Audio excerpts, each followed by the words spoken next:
O ministro Alexandre de Moraes, do Supremo Tribunal Federal, determinou nessa tarde que a Secretaria do Supremo encaminhe ao Ministério da Justiça a documentação necessária para a extradição do deputado federal Alexandre Ramagem, do PL do Rio de Janeiro.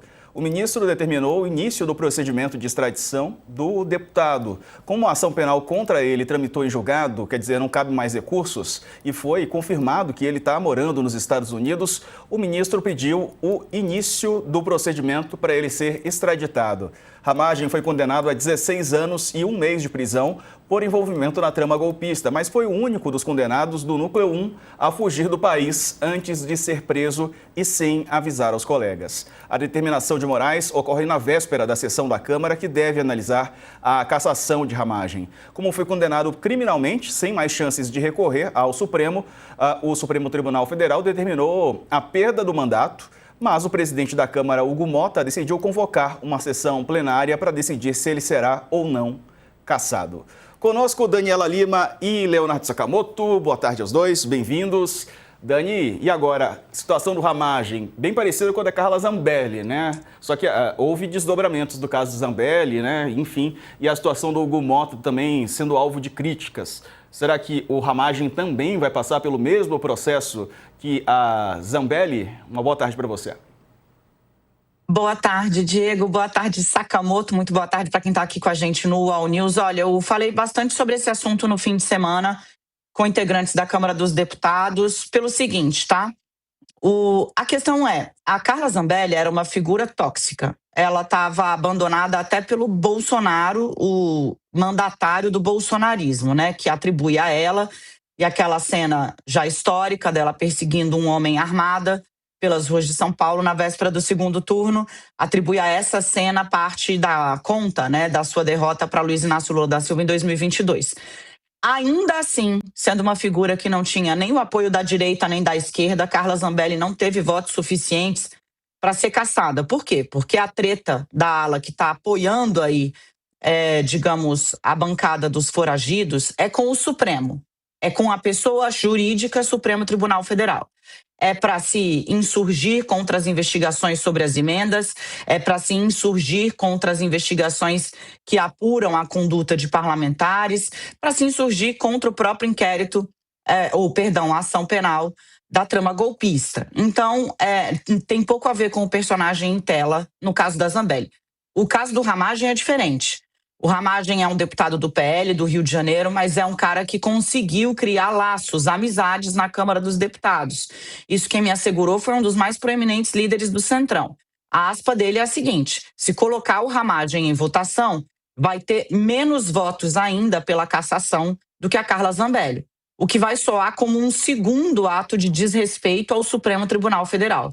Lembrando, o entendimento do Supremo é que a pessoa condenada à prisão excedendo 120 dias tem a cassação do mandato como uma consequência do processo condenatório e não como algo que precisa ser analisado pela Câmara dos Deputados. O caso da deputada Carla Zambelli é ainda mais esdrúxulo, agora ex-deputada porque renunciou, porque ela está presa, ela não tem nem sequer acesso à internet. Como é que você vai garantir o exercício do mandato a uma pessoa que não consegue nem registrar a presença? Ela está presa na Itália. No caso do Ramagem, ele está foragido nos Estados Unidos. O Hugo Motta está entre a cruz e a caldeirinha, nesse caso, porque ele pode, e talvez seja o caminho mais inteligente, matar no peito e assinar a canetada cassando o mandato do Ramagem ou negociar, como fez, para que ele próprio abra mão do mandato em troca de asilo. Não tem como garantir aqui, já tem inclusive pedido de extradição. E, bom, ultimamente o Xandão tem andado em melhores, digamos, campos do que os bolsonaristas lá pelos arredores da Casa Branca. Boa tarde para você, Sakamoto. Boa tarde, Diego. Boa tarde, Dani. Boa tarde para todo mundo. E aí, caso Ramagem? O interessante vai ser ver do ponto de vista dos Estados Unidos o que vai acontecer, porque o Ramagem entrou bem. O Ramagem fugiu do Brasil pela Guiana, né, o que tudo indica, passando pelo norte do Brasil e chegando aos Estados Unidos. O Itamaraty informou que o passaporte do Ramagem diplomático está cancelado desde junho. ele deu entrada legal nos Estados Unidos, né? Só que agora, é claro, tem um período de permanência, findo esse período de permanência, caso ele não consiga um asilo ou ele não consiga uma outra autorização de permanência, ele vai estar de forma indocumentada dentro dos Estados Unidos, de forma irregular a situação dele imigratória, né?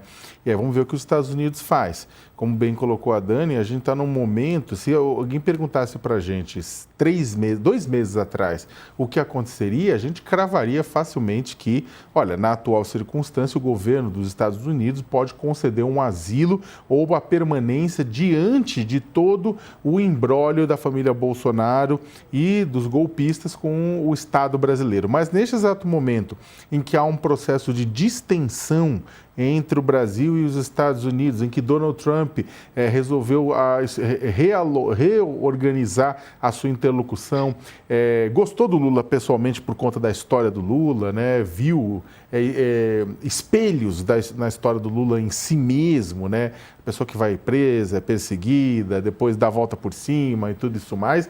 E também o fato de que Lula tem o poder. E o Trump, ele sempre é uma pessoa que quer dialogar com quem detém o poder, né? E no caso da família Bolsonaro, detém poder nenhum neste momento. Então, no final das contas, né, com toda essa articulação, Moraes conseguiu, né, ter a revogação da Magnitsky. Então, está tendo uma distensão. Nesse processo de distensão, Diego, a gente pode ver o quê? A gente pode ver, de repente, o governo dos Estados Unidos fazendo uma sinalização, avisando para o Hamas, olha, não vai dar para segurar sua situação no meio disso, então ou você vai para um outro país, ou você volta para o Brasil. Então, a questão talvez nem chegue ao ponto da extradição, quando os Estados Unidos avisar, se o Marco Rubio avisar para o Eduardo Bolsonaro, para os seus, olha, não vai dar para segurar ele aqui, não vai dar para proteger na atual circunstância que está acontecendo essa relação Brasil-Estados Unidos, talvez ele saia de lá, ou ele espere o pior e seja deportado para cá, né? O que, na verdade, vai fazer com que ele comece a cumprir a pena, porque não tenha dúvida nenhuma que na hora que ele bater no território nacional, ele vai para a Papuda.